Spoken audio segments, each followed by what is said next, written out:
Welcome to the Human Capital Innovations Podcast. We're your source for personal, professional, and organizational growth and development, where we share original research, explore industry trends, and interview executives and thought leaders from across the globe. We hope you join us often for practitioner-oriented content around all things related to leadership, HR, talent management, organizational development, and change management. Maximize your personal and organizational potential with Human Capital Innovations Podcast. Do you enjoy the Human Capital Innovations Podcast? Please subscribe, leave a review, comment, share, and consider supporting the podcast on Patreon, even at the producer and sponsorship levels.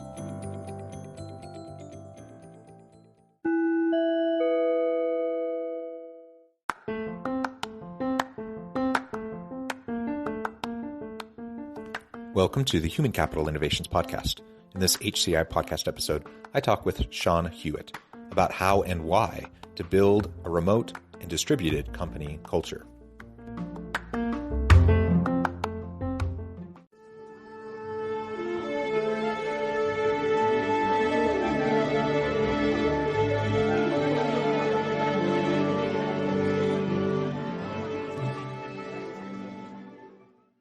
Shawn Hewat, welcome to the Human Capital Innovations Podcast.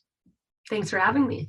Yeah, it is a pleasure to be with you today. I'm super excited to talk with you both about your company, Wavy, which you'll explain more to us here in just a little bit, but really about how and why we should be building a remote and distributed company culture. Now, I hope that that's kind of an obvious thing. It's a super timely topic. Organizations have been wrestling with remote teams, hybrid teams, trying to figure out, are we coming back to the office, the physical office, or are we doing some sort of a mix? That's, people have been wrestling with that for the last couple of years. And I'm not sure people have really settled on things. And ultimately, what many organizations have done is they just kind of, it was like a Band-Aid approach. Like, we have to go remote because of COVID, but we don't want to be remote. And we're just going to do it as long as we have to do it. And then we're going to get back to life as normal.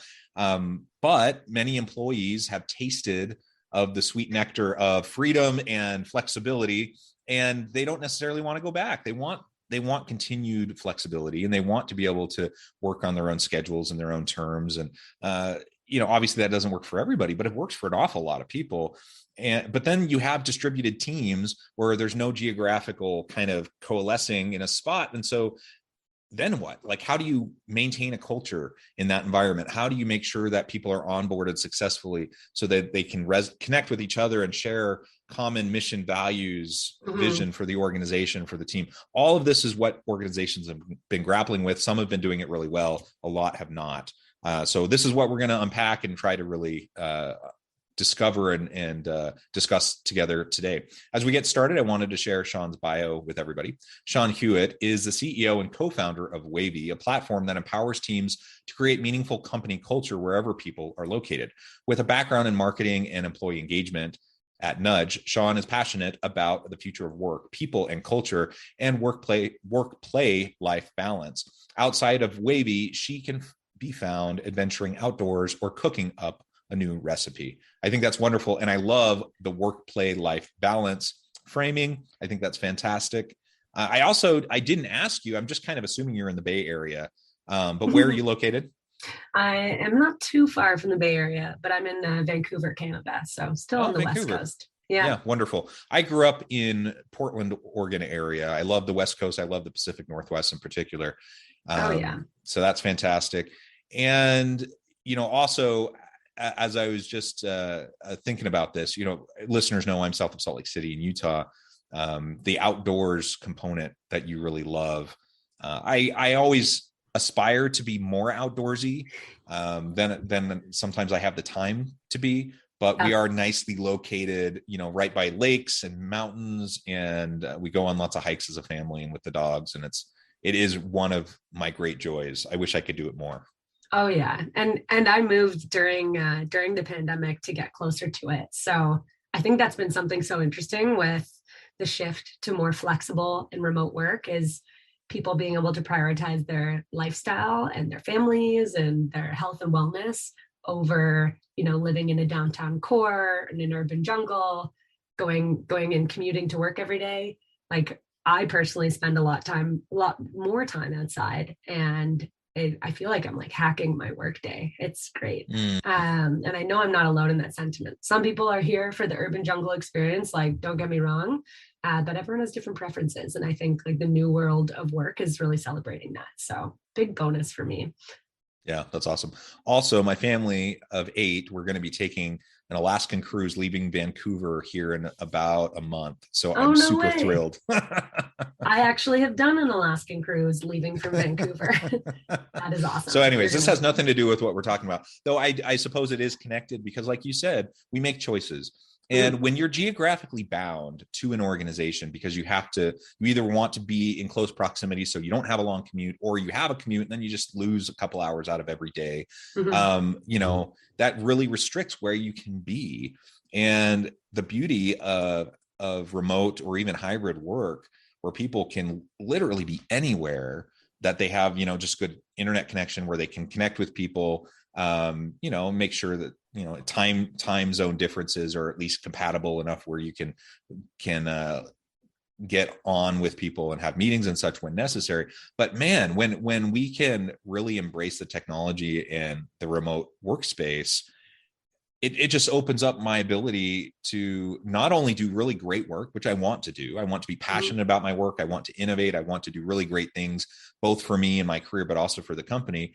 But man, I want to have that balance with my family life, and I want to be healthy. I don't want to run myself into the ground for anyone or any corporation. I need to keep my wellness and the wellness of my family as a top priority. And I think more and more organizations are recognizing that, so they're trying to accommodate that.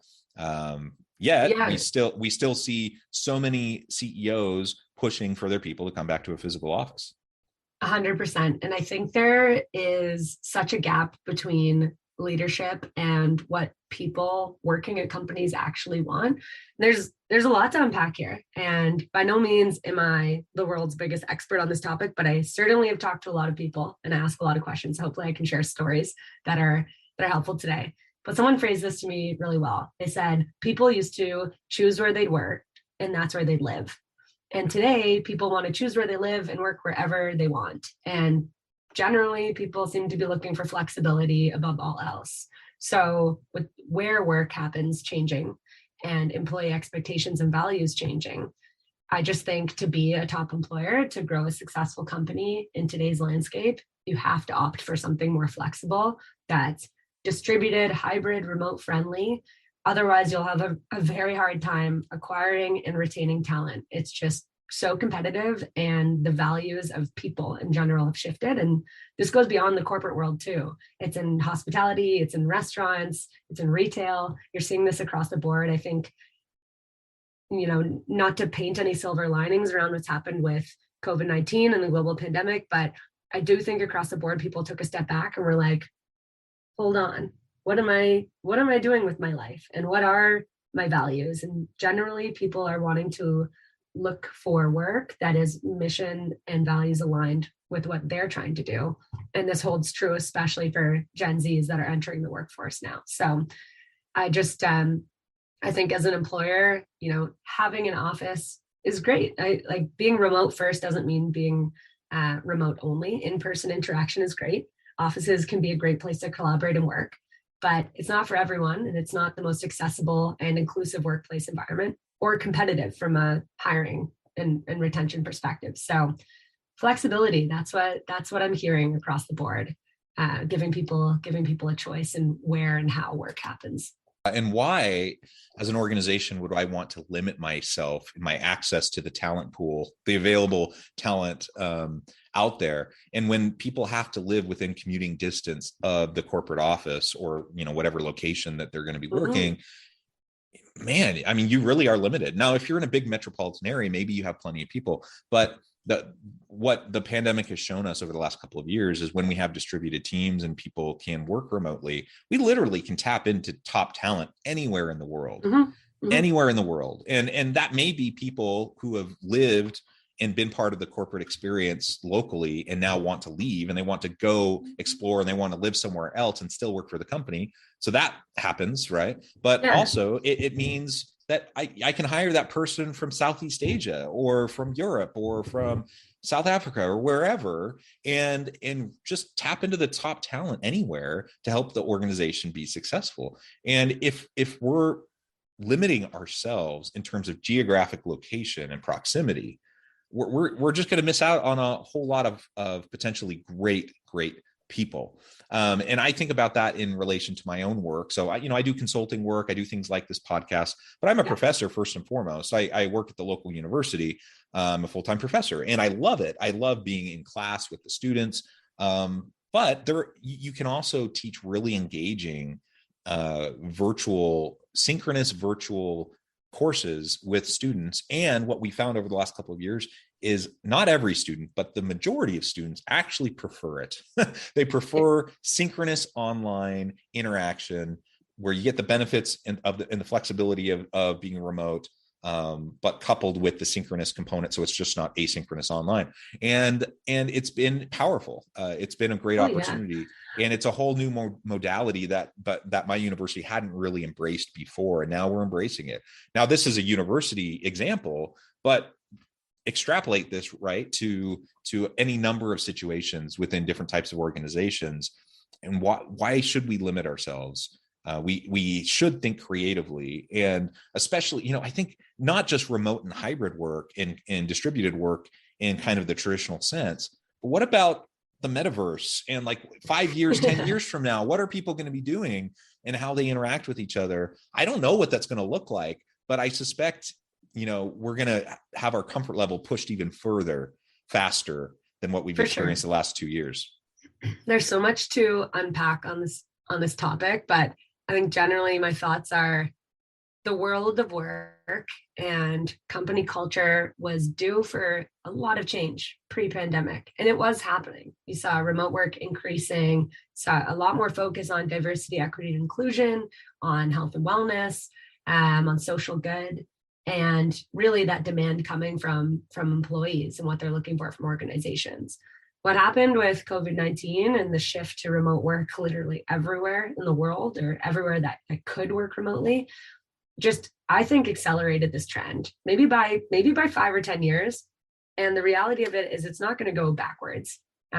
We don't exactly know what the next 10 years of work will hold, but we do know loud and clear that people are looking for newfound flexibility, and that in a lot of ways, this has leveled the playing field for people who weren't able to have that commuter lifestyle beforehand, or opening up your talent pool to more diverse skill sets and thought. That's a really great thing for a company's growth, especially in today's environment. So I'm excited just about how much bigger and more accessible the workplace has gotten. And that's what we focus on a lot. If you think about team building or culture, getting the team together for a holiday party or summer celebration, that used to be come to the office and we're going to do a barbecue with drinks and that's it. But, that excluded people even back when it was 100% in office, like busy parents who maybe can't join an after work social, or someone who does not like to drink alcohol and doesn't want to take part in a social in that way. So even just in my little world of team building and culture, it's been completely disrupted because you can offer different formats and types of experiences that people can take part in and give people choice in how they want to engage with each other. I think that's one of the most exciting things.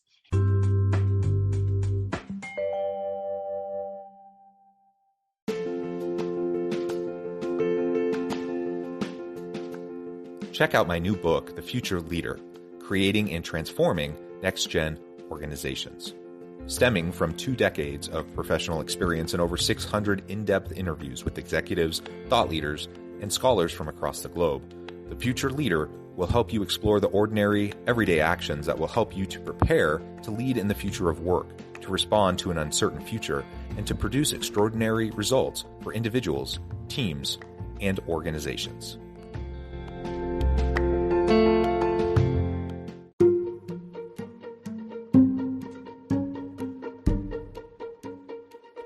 Welcome to the Human Capital Innovations Academy. Courses, micro-credentials, and certificates to upskill and reskill for the future of work. All HCI Academy courses, micro-credentials, and certificates are designed, developed, and delivered by award-winning and internationally renowned scholars, educators, thought leaders, executives, and practitioners. Our courses, micro-credentials, and certificates will help you make your mark on the future of work and make an immediate impact in your organizations. Check out the HCI Academy and our many course offerings and certificates to upskill and reskill for the future of work.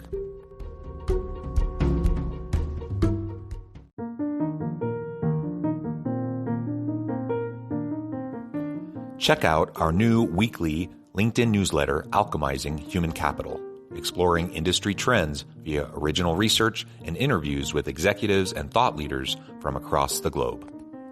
We look forward to having you join us.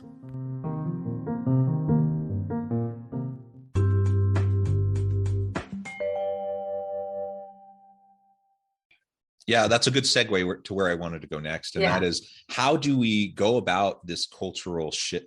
The shift in the nature of work and how we're doing our work, and how do we establish and maintain and sustain healthy workplace culture where we have clear alignment between mission, vision, values of the organization and our people. How do we do that with a distributed team, with a remote team? You started down that path, but why don't you tell us a little bit more, both what you do at Wavy in helping organizations to do this, but just generally your thoughts and ideas and strategies on how we might go about doing this effectively. Yeah, that's a great question. And I think a good place to start is how we think about culture, or how I think about it at Wavy. And a lot of times people will think, oh, a team building event or social, and that's culture. But these are really just things to bring in initiatives and programs to life. I think of them as practices or components of culture, but it really starts with the why. What's your company's core mission, vision, values? And can you co-create those with your team, not for them, and making sure everyone's aligned on the direction you're going and how you're going to work together to make that happen. And then you've got kind of the how, like the structure. Where are people working? What does recruiting, retaining, and advancing look like? What does the technology we use look like the fundamental structures of how we work together. And I saw an interesting pie chart that's 80% of culture, like how we work together. And then you've got things that can reinforce that, the practices you put in place, not only with your employees, your other stakeholders like community members, customers. These are important people to keep in mind when it comes to culture as well. They're important contributors, but what practices can you put in place to reinforce all of those things? So that kind of reinforcement is what Wavy really focuses on. And I think in a remote, distributed, flexible environment, we're hearing so many of these words. It's more important than ever to get intentional and proactive about how you're going to build out this program. You can't have the same spontaneity as you can if everyone's working within the same four walls. So how you approach culture really has to shift. And I think early on in the pandemic and everyone shifting immediately to remote work, a lot of things got put in place. It was like, oh, we used to do Friday happy hours in the office, so now we're going to do those on Zoom. And it was a complete disaster. Like, no one enjoyed that. So I think revisiting what team building and culture means for your organization and how you can bring that to life in a more inclusive and accessible way is so important. And that's what we help teams do. So if you wouldn't mind describing a little bit about the Wavy platform and how you help to reinforce that structure. Before you do that, just to reiterate the points you just made that I think are really important. A lot of the benefits of a distributed remote workplace is that it really can move the needle much more quickly in terms of diversity, equity, inclusion, and belonging, right? And man, I have felt this way in the past because I'm married. I was married young. I have 6 children. Yeah. My family's number one. And so I can't. It's not just that I don't want to, I can't. There's too many family things happening and I'm taking part in my kids' activities and such. I cannot do all of those after hours types of things as much as I might want to. And so I have felt excluded. And at times, I've pushed back and said, these are only for like you and a +1. I'm like, well, can I bring my kids? Can I bring my whole family? And they say no. I'm like, okay, then I'm not coming. And people scratch their heads at that and they wonder. And I'm like, is it really that hard to understand? And that's just one type, right? We can talk about all sorts of different types of situations where people don't feel like they can participate in the traditional approaches. Is it harder to do the organic types of things? Yes, it is. But what that also means is you have to be much more deliberate and strategic, which allows you to not inadvertently exclude people. that happened all the time before. For sure. And like our mission at Wavy is to help teams build culture with their people, not for them. So, what we often say is like, what is your team interested in doing? And you'd be surprised how often we get like a blank stare back and going, I actually don't know. And we go, great, we'll start there. We can do a bit of a culture audit and find out what your team values and what they'd like to do to engage with each other. But to give everyone context, Wavy is a culture management platform that helps teams plan, manage, and measure their team building and culture initiatives, no matter where people are located. So it's a central hub where you can host all of your initiatives, maybe fun and games like team building, that learning and development initiative coming up, a remote town hall or offsite, as social for the marketing team or the development team. All of these things can live within Wavy. We have a marketplace of experiences, mostly that take part online, so for remote, but we're starting to introduce asynchronous and in-person options too. So you can book things from our marketplace, and then most importantly, get visibility, like how often is everyone getting together, how much of the budget has been spent, and how is this impacting our business? Are people feeling more connected? Are they feeling happier? What requests and feedback do they have? And starting to empower other people at the organization to bring these initiatives to life is so often it lands on one person's plate. And typically that's someone on the HR or people team, and they're all of a sudden responsible for all of this. And we see this in organizations that have thousands of employees. So we're definitely building this to help empower anyone at the organization to kind of help spark and create opportunities for team bonding and culture.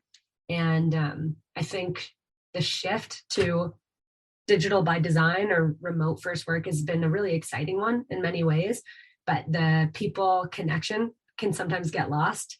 And just starting with like, we are social beings. People need to feel a sense of community and belonging. And that is so important at work. We spend 4 or 5 days a week of our lives at work. So, that's why Wavy exists. And, we really come on as your culture partner and start with the why, like what are your values and goals, really facilitate ways for teams to build with their employees, not for them, and help with that culture calendar and program design throughout the year. It's all managed through our platform, and our experiences can be offered in different formats. Like you can do things that are online, live, all of you getting together to make mocktails or cocktails. You can do things that can be hosted in person at your own office or at a venue. And then asynchronous is a new exciting one. I have a feeling you would really like it, given your focus on family. But let's say there is that mocktail making class or maybe a pie baking class. You can have the option to still RSVP, say, I want to take part in this, but I'm going to do it asynchronous and actually make this with my family or enjoy it on my own time. And you still have that shared experience and connection with your team, something that gets brought up in meetings that helps build those relationships over time. But you don't necessarily have to always join live or be on screen to take part in that. So really breaking down a lot of barriers there.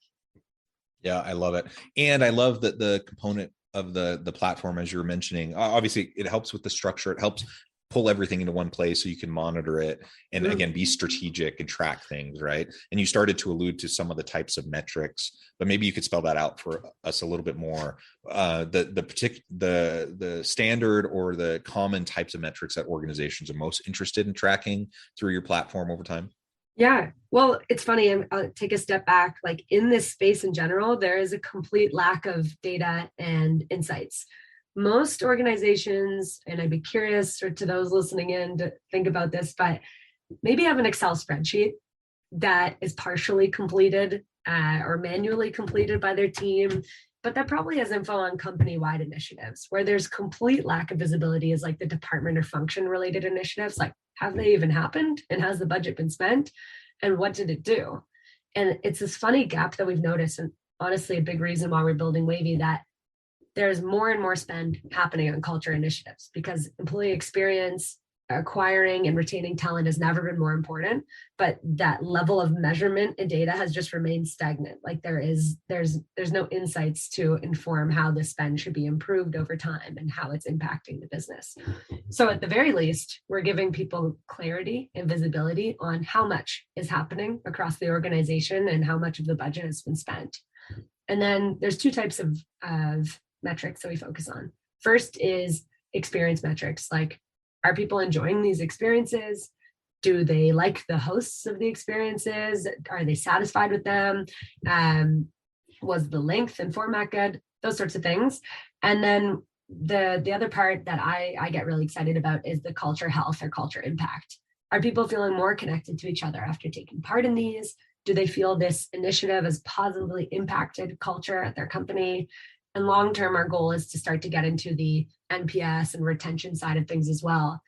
Maybe even a new indicator of happiness that's more bottom-up, that's driven by in connection, activities, shared experiences, things that are actually happening, instead of a biannual or end-of-year, how happy do you feel survey, which I think is a bit broken anyways. Yeah, I love it. You're right. There's definitely a huge need for this. And within this space, there's a dearth of good metrics and analysis and assessment going on, which is part of the problem in trying to get buy-in from executives and senior leaders in organizations to fund this stuff. So I think, I'm an academic. I do lots of research in this area, and I've published lots of academic papers in peer-reviewed journals and stuff. I have no doubt in my mind that all this is super important, has major bottom line impacts. But sometimes, we can point to studies, but then it's hard within our own organization to be able to specifically hone in on like what the impact is of all these initiatives. And so what you're doing is a really great step in that direction. So we can just have more clarity, we can have more transparency, and we can make the business case to senior leaders so that we can fund things that are going to help move the needle in terms of workplace culture, innovation culture, learning culture, all of those sorts of things. 100%. And at the end of the day, it's the people and the relationships at work that matter most. Going back to my thought on we're social creatures.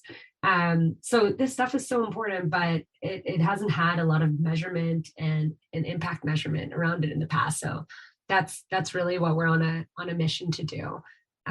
It's exciting, and helping everyone who's bringing these initiatives to life prove the power of these things, and help them look like a champion internally, like really celebrate these wins, because they do have real business impact. When people have friends and relationships at work and feel like they have a sense of community and belonging, they're going to stay longer. They're going to be more productive in their work hours and happier at work. So that's what we're here to facilitate.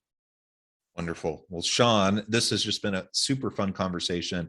I'm super intrigued by the platform and everything we've been talking about. I think I could go on and on and on. I imagine we could continue this conversation for forever, but I need to let you go. So before we close today, I just wanted to give you the chance to share with listeners how they can connect with you, find out more about your work, your team, and then give us the final word on the topic for today.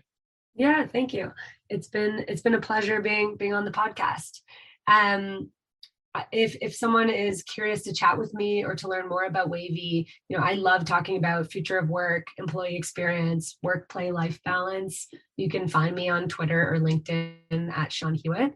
And then Wavy's website is joinwavy.com. That's WAVY, joinwavy.com. Same for all our social media. We're people, so we love to chat. So you can connect with us there. I think if I was going to give one takeaway for today, it's people want choice and flexibility. People have different learning and engagement styles. So if you want to build really great culture, you should think about that. How can you create initiatives that are going to cater to different learning and engagement styles and give people flexibility in how they can take part and contribute to culture at your organization?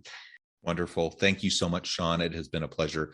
I encourage listeners to reach out, get connected, find out more about what Shawn and her team at Wavy can do for you. And as always, I hope everyone can stay healthy and safe. that you can find meaning and purpose at work each and every day. And I hope you all have a great week.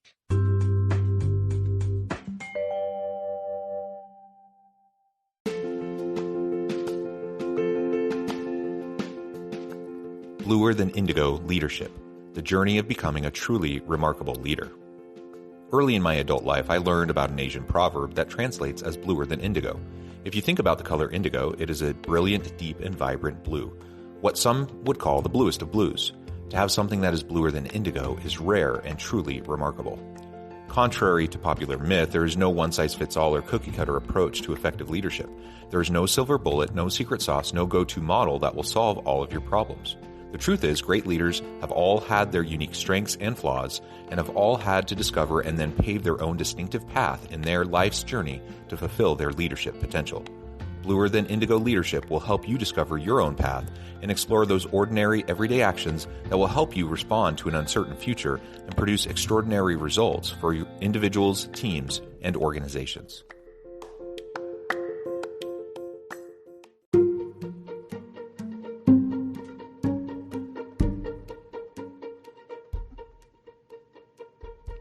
Check out Human Capital Innovations magazine, Human Capital Leadership. Human Capital Leadership is a free, interactive e-magazine with the mission to help individuals, leaders, and organizations find innovative approaches to maximize their human capital potential. We publish issues quarterly in August, November, February, and May. Take a look at the latest issue and let us know what you think.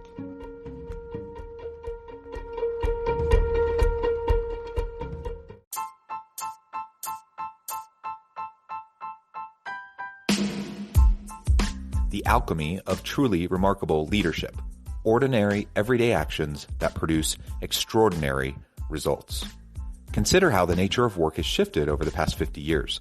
With increased globalization, rapid technological advancement, and the shift in economic composition, the average job of today looks very different than the average job of 50 years ago. What will the jobs and organizations of tomorrow look like? Moreover, what does this all mean for organizational leaders? What are the core competencies and capabilities of organizations and their leadership that are prepared for continued disruption and geopolitical and socioeconomic shifts? Regardless of what the future holds, increasingly, leaders need to be socially minded, data-driven, decisive, champions of talent, and disruptors of the traditional notions of leadership, teams, organizations, and work. The alchemy of truly remarkable leadership will help you to explore your own leadership competencies and capabilities and consider ways to apply and implement them into your workplace and personal life.